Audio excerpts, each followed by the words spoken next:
নিজের বাড়িঘর ছেড়ে মহারাষ্ট্রে এসে এইভাবে থাকবো কখনো ভাবতে পারিনি। হ্যালো এভরিওয়ান, তোমরা সবাই কেমন আছো? আশা করি ভালো আছো, আমিও ভালো আছি। মনীষ ফানের চ্যানেলে সবাইকে ওয়েলকাম আর অনেক অনেক ভালোবাসা। নতুন একটা ভিডিওর সাথে সবাইকে জানাই স্বাগত। ঘুম থেকে উঠে আগে মাথাটা আঁচড়ে নিয়েছি, কারণ কি আমার চুল অনেক ছোট হয়ে গেছে আর চুলগুলো সামনে দিকে খুব বেড়ে গেছে, মানে খুব খারাপ লাগে দেখতে। তারপরে রান্নাঘরে এসে দেখি হাঁড়ির মধ্যে অল্প কটা ভাত আছে আর এখানে থালি বাসনগুলো পড়ে আছে, রাতে খেয়েছিলাম যে। তারপরে বাইরেটা এসে দেখছিলাম যে কত বেলা হয়েছে, দেখছি আর কি।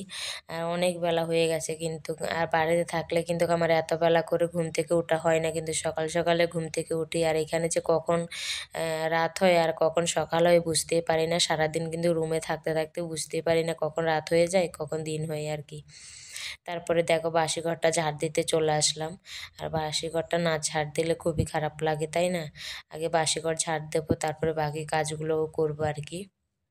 তারপরে ঘরটা ঝাড় দিয়ে চলে আসলাম বারান্দায়।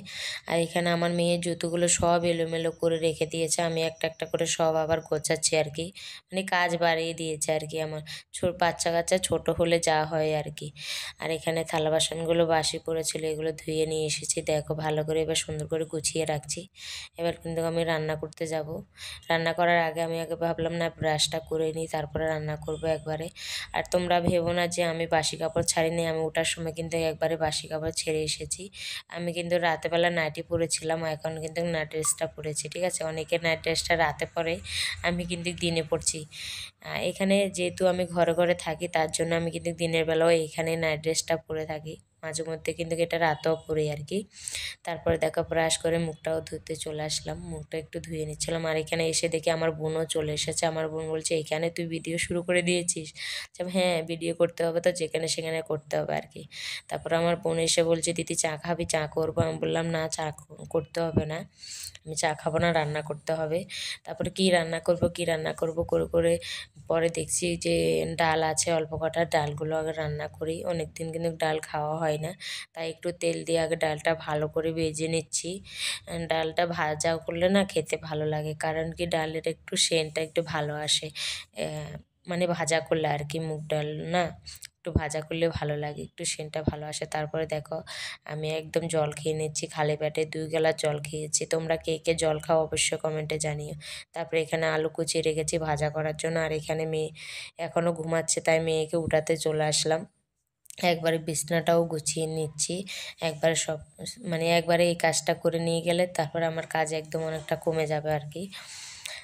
বিছনাটা গুছিয়ে নিচ্ছি, কারণ কি আমার বোনের মেয়ে মানে ছোট না, ও এসে শুধু এটার মধ্যে ও মানে উঠে যাবে, তার জন্য আমি একদম বিছনাটা একদম পুরো বিছনার চাদর বা কম্বল সবগুলো একদম গুটিয়ে নিচ্ছি, কারণ ও এসে অনেক দুষ্টুমি করে তো, তার জন্য হিসটিস করে দেয়, ওর জন্য আমি একবারে গুছিয়ে দিচ্ছি। তারপরে এখানে আলু কুচিয়ে রেখেছি। আর এখানে দেখো ডালটা অনেকটা ফুটেও এসছে।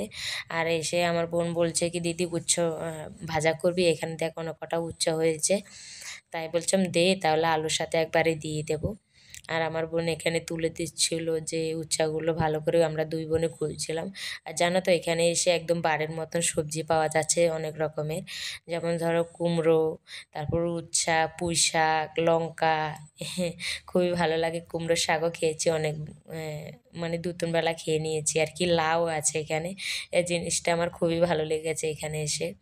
আর এখানে সব কিছুর সুবিধা আছে, তোমার জলের কষ সব কিছুর সুবিধা ভালো। তারপরে ভাত অল্প কটা সকালবেলা দেখেছো না, যে অল্প কটা ভাত ছিল, ওইগুলো আমি এখন খেয়ে নিচ্ছি। ভাতগুলো আমি শুধু শুধু ফেলবো, অল্প কটা ভাত আমি খেয়ে নিই তার থেকে। তারপরে ওই দেখো খেয়ে নিয়েছি। আর রান্নাবান্না আমার কমপ্লিট হয়ে গেছে। দেখো রান্না করেছিলাম উচ্ছে দিয়েছে না আমার বোন, ওই উচ্ছেগুলো দিয়ে আলু দিয়ে ভাজা করেছি। আর এখানে ডাল রান্না করেছি টমাটো দিয়ে। আজকে ডালের কালারটা একটু ভালো আসেনি, কিরকম মানে একটু খারাপ কেমন কেমন দেখাচ্ছে আর কি, কিন্তু ভালো হয়েছে, খেতে কিন্তু ভালো হয়েছিল। আর এখানে দেখো তরকারি রান্না করার পর আমি কিন্তু ভাত বসিয়ে দিয়েছি, ভাতটাও হোক ততক্ষণ। আর বোন আসলে একটু দুই বোনে মিলে একটু গল্প করছিলাম। তারপর ঘুম থেকে মানে খাওয়া দাওয়া করে ঘুমিয়েছিলাম অনেকক্ষণ।